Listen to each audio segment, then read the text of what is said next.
welcome back to our channel. Hi! Yan, maulan na hapon sa inyo ngayon. Yes. And kakasundo lang sa akin ni Alvin sa work. Kaya lang grabe no, sobrang ulan. Ayan, pakita natin.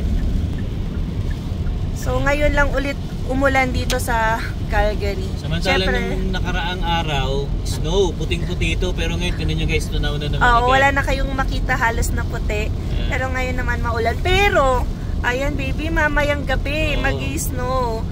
Yes, syempre, ano yan, I think ilang oras? 9 to 3 ba? 9 Oo, to 3. so magdamag din. Baka bukas na naman ay, ayan, makita nyo, puting-puti na naman to. So ganito yung weather natin, paiba-iba. Sa Canada. So, nung isang araw naman, mainit, maaraw, tapos may snow, tapos ngayon maulan. Pero hindi naman ganito kaulan talaga sa Calgary. So, once in a blue moon lang. Ngayon lang to. Oo. Mas ano pa, madalas ang snow kaysa sa ulan dito. Ayan, pero yun nga, mahirap lang talaga na umuwi or mag-commute kapag maulan ka. Ayan, kasi ako nga, abang nag-aantay din kanina. Kay Alwin ay nabasa. Kasi walang silong banda dun sa area ko, yung habang sinabi niyang malapit na. Ayan. So, actually, anyway, yung ulan ngayon may kasamang yelo. Pero wet snow siya. Yes. Tunaw na rin siya pag bumagsak. Wala naman tayong makikitang puti. So, yun nga lang, kapag buong-buo mamaya, makatama yan sa windshield. Yes, yun lang naman. Pero hindi pa naman, yun, nandun sa level na hail na. So, lang naman. Medyo may konting kasamang yelo lang. Little lang. Alright, so uwi muna tayo guys. And ayan, ituloy natin ang kwentuhan sa bahay. Ayan guys, ito na tayo sa bahay. Dito muna ako nag-park sa sa tapat kasi ang putik dun sa likod namin. Ito pala nalak.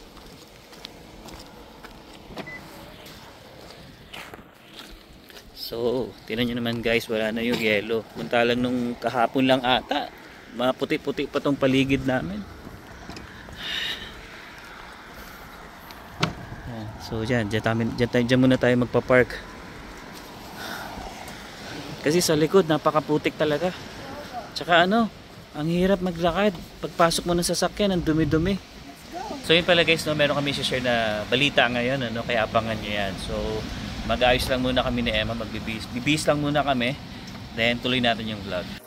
Ayan guys, nandito na tayo sa bahay. And syempre, bago ang lahat ay magluluto muna ang aking mahal na asawa. So may nabili kami sa Costco guys. Tilapia. Ayan, tilapia yan tilapia na pula. Pula. No. Ano to? 6 na piraso, malalaki na ha, $12 lang. Parang $2 each lang. Ayan, say hi, Zion. This is the yummy chocolate. Nag-ito siya ng yummy chocolate. Sabi ko kay Emma, magtilapia kami, prito ko. Tapos meron kaming itlog na maalat with kamati, syempre. So, magdi-dinner muna kami. Yan, bago natin simulan ang kwentuhan. Abangan nyo yun, guys. Yes. And yeah, we'll see you again later. So yun guys, tuloy natin yung vlog. Meron lang tayong balita na i-share sa inyo guys, Ayan. So si Emma ang mag-explain yan. Syempre, alam niyo naman pagdating kay Emma. And syempre, si Alvin ay support dito. Support lang ako, kailangan ko siya dito. Ayan, syempre kasi gusto natin i-share na ano ba yung standing na or status ng mga ina-admit ng Immigration of Canada na mga permanent residents. So, alam natin na nagkakahigpitan ngayon. Sobra. Ayan, nagbabawas sa certain categories. Pero guys, itong category na to ay napakalakas. So, dito, hindi nagbabawas, pero nagdadagdag pa ng targets. So, ayan ang pinag-uusapan natin ha, yung pag-prioritize ng IRCC sa mga French speakers. So, ilang beses na natin to na-tackle sa vlogs natin. And yan, may interview din tayo from Quebec. Ayan, si Manong Jovi para i-share sa atin before yung kung paano ba mag-aral ng French language. Actually guys, isa sa mga plan namin to. Before. Yung pag-aaral nga ng French. Pero sa totoo lang guys, medyo mahirap talaga tong French na to, Kaya parang hindi ko nakikita yung sarili ko, pero siguro kaya naman, Kakayanin kung wala kang choice na rin, tsaka yung option mo ay very limited. So guys, ito papakita natin kung gaano kaganda. Ayan, kung mapapabilang ka dito sa French pathway kung tawagin sa Canada. Okay. Kasi nga, sobrang nilalakihan na ng IRCC yung bilang na ina-admit nila as long as yan, meron kang capability mag-French. Siyempre, kailangan din ma-reach mo yung certain score na required nila. And that is, I think, CLB 7. So, ngayong 2025, kitang-kita na agad, guys, sa mga CRS draw. O yan nga yung comprehensive ranking score na dinodraw ng IRCC. Yung mga ini-invite nila, mostly ay yung mga may French background. Bonjour. Bonjour. So, kakaumpisa lang ng 2025, di ba? Ang dami nag-aantay sa CEC or yung Canadian Experience Class. So, kapag Canadian Experience Class ka, ibig sabihin, nag-work ka ng skilled job dito for 1 year. Pero, syempre, hindi masyadong nadodraw yun as of now. Ang daming nag-aantay sa kategorya ng CEC. So, ano ba yung nauuna ngayon o pinaprioritize? Provisional nomination, and ito, yung sa French draw. So, yung, kung meron kang French language, ayan, napakalaki ng allotment ng pwedeng maimbita na permanent residence. So, ayan, papakita natin, nung February 19, nag-invite sila ng 6,500. And napakababa ng score na required dito sa French language draw. Ang kailangan mo lang na CRS score ay 428. Yan, during that time. Pero kapag nandyan ka sa general category ng CRS labanan ng foreign skilled worker, yung CEC or yan Canadian Experience Class, kailangan mong medyo mataas-taas. Hindi lang medyo, super taas, guys. Mataas. Kumpara sa mga previous years, which is nasa 500 plus. 520, 530. And yun nga pala, isingit ko na rin, mostly din kasi na kaya tumataas yung scores, yan, yung labanan ngayon is because of yung nga Lamia. May Lamia points yung karamihan na na-obtain, which is nagkakaroon sila ng plus 50 or plus 200. So, syempre, ang laking boost sa score na yon. So, kawawa yung mga walang Lamia. And yon, recently lang ay tinanggal na rin talaga ng tuluyan ng IRCC yung LMIA points. Yan, para naman patas ang labanan. Kasi yung iba ay, yun nga, ginagawang business itong pag-i-issue ng Lamia. Yeah, umabot pa yan guys sa mga hanggang 50,000 ba? Oo, 20,000 to 50,000. Yan, para lang ma-boost yung scores mo. Kasi kapag nag-boost yung scores mo, syempre, tas tumaas ng 520, 530, 540, ayan, medyo sure ka na ha, mas mataas yung chance mo ma-invite sa as permanent resident dito sa Canada. Pero kapag, ayan ha, nag-aral ka naman ng French language, ayan, merong special category para sa inyo at hindi mo na kailangan makipaglabanan ng sobrang taas na score. Ito, yan. So, noong February 19, nasabi natin, 6,500 yung in-invite and 428 lang ang score na required. Pero guys, pababa ng pababa. Noong March 6 naman, 4,500 ang inimbitahan. And yung CRS lang na kailangan ay 410. Yes. And ito, grabe, recently lang guys. Bago lang. Nung March 21, ang dami to, totoo lang. 7,500. And ilan yung CRS score na kailangan? 379 lang guys. No, pababa na ng pababa. Grabe, ang laki ng edge kapag meron kang French language. So, 379 lang ang laki ng tsansa mo kung nandito ka sa category ng French language draw. Kasi kapag wala kang French language, makikipaglaban ka talaga sa, yan, 500, matataas ang score. So, dapat yung sa category mo, yung medyo mabababang score para mas mataas yung tsansa mo na ma-invite. So, yan, makikita natin na napakalaki ng edge kapag may French language ka. Kaya nga dito guys sa Canada, dalawa yung language agad dito pag yung bibili ka, makikita mo yung English tapos yung French talaga. Kasi yun talaga yung isa sa mga language talaga nila dito. Yan, 2 official languages kasi dito sa Canada. Yung English and then French. And then yung province na may usual talaga na French language, lalo na sa work and then sa kanilang environment, ay ang Quebec. Yan. So, kaila Sir Rice Velasquez. Yan. Yes. Pero dito naman, sa Calgary, wala pa tayong masyadong na-experience na workplace. Kami lang yun na. Pero siguro, may ibang workplaces na nagkakaroon or nagbibigay sila ng edge kapag yung worker ay marunong mag-French. Yeah, totoo yan. Ayan. So, ayan ha, nakita nyo na napakababa ng scores na required kapag marunong ka mag-French. And, eto ha, tataasan pa nila ang bilang na i-invite nila every year. As long as yan marunong ka mag-French. So, eto, nandito yung details sa 2025 to 2027 Immigration Levels Plan.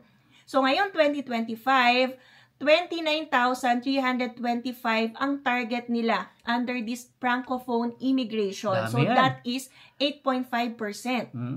So, 2026 naman guys, ito ha, hindi sila magbabawas sa French category or Francophone immigration. Bagkus, yun nga, sabi ni Alvin, magdadagdag pa. So, from 29K, magiging 31,350. And that comprises ng 9.5% ng immigration level plan. At hindi lang yan guys, pagdating ng 2027, mas dadami pa. So, 31,500 naman. Yes. So, that comprises 10% naman ng kanilang immigration level plan. So, napakataas. So, guys, ako din, kapag may friend din akong nagtatanong paano ba ang, mas magkakaroon ng edge or mas magkakaroon ng tsansa na maging PR dito sa Canada, hindi mawawala sa listahan natin itong French draw or French language. So, mag-aral ka ng French. So, hindi ka na gagastos kagaya namin guys, international student, no? Oo, pwede kang direct mas mura-mura naman to. Yan, mas ka na, pwede ka ng direct PR kapag mag-aral ka muna sa Philippines ng French language. Tapos, kapag nakita mo na yung CRS score mo na may laban, di ba? So, ilagay mo na yung profile mo. Especially, baby, kapag bata ka pa. Mas malaki yung points mo, di ba? Pag bata ka pa, kapag mataas din yung pinag-aralan mo kasi mas mataas din yung points nun. And then, syempre, kapag may work experience ka, foreign work experience sa Philippines, so 1 to 3 years yan, pwede na at magbibigyan na rin yan ng points yan somehow. Yes. So, guys, no, kitang-kita nyo yung benefit yan kapag marunong kayo mag-French. Kung ikaw, halimbawa, baby, let's say hindi ka naging student dito, tapos nabalitaan mo yan. Yes. Tapos gusto mo pumunta talaga dito. Alam mo, yung gusto mo talaga.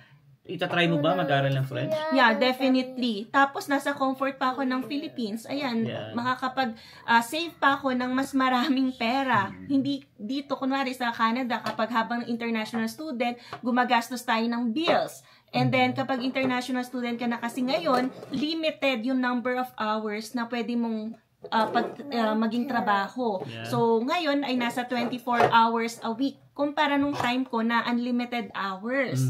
So, syempre, kung PR ang goal mo, edi mag-aral ka na lang din ng French. Tapos nakikita mo naman na yung target mamaya kasi matakot ka, mag-aaral ako ng French, mamaya naman. Ilan lang yung kunin. Oo, magsara tong Canada, hindi na ako kunin. Pero guys, nakita nyo naman, every year, yan, until 2027, yung pinakita nilang target na pataas ng pataas. So, ibig sabihin, may time ka pa. Yes. Kasi yung pag nagtatanong din naman tayo, paano ma-reach yung certain level ng language, sa French language. So, sinasabi nila, basta tututo ka, basta magpo-focus ka, magpa-practice ka, yan, at least 12 months. Pero enough na kaya yan? It's up to you. 12 months? Depende sa dedication mo. Siguro habang nag-aaral ka, nyari, may school kang pinuntahan, let's say may school kang in-enrollan, siguro try mo rin mag-YouTube. Marami naman dyan YouTube, tapos pinapayo nila, manood ka ng movie na French. Ayan, para ma-practice mo. Kasi iba yung kapag binabasa sa binibigkas. Kasi iba rin talaga guys yung aspeto ng speaking, so dapat maging mataas ka rin doon. Para ma-practice mo naman yung sa aspeto ng speaking, ngayon dapat alam mo kung paano pinopronounce yun ng mga French speakers. So yun. And yun nga, by way of an update, no, napalitan na ang ating immigration minister. So ngayon ay si Minister Rachel Bendaya na. And noong March 20, 2025, in-announce niya na, ayan, magkakaroon ng funding sa mga Francophone projects nila, and they are designating 9.3 million yan sa 12 projects to support yung kanilang Francophone projects. So, ibig sabihin, binabudgetan pa nila, yan ang napakalaking halaga, ang Francophone Immigration Support Programs. Nice, maganda yan. So guys, eto na parang makikita mo 'di ba yung ating immigration minister ngayon na bagong-bago, ito ang nagiging target of focus.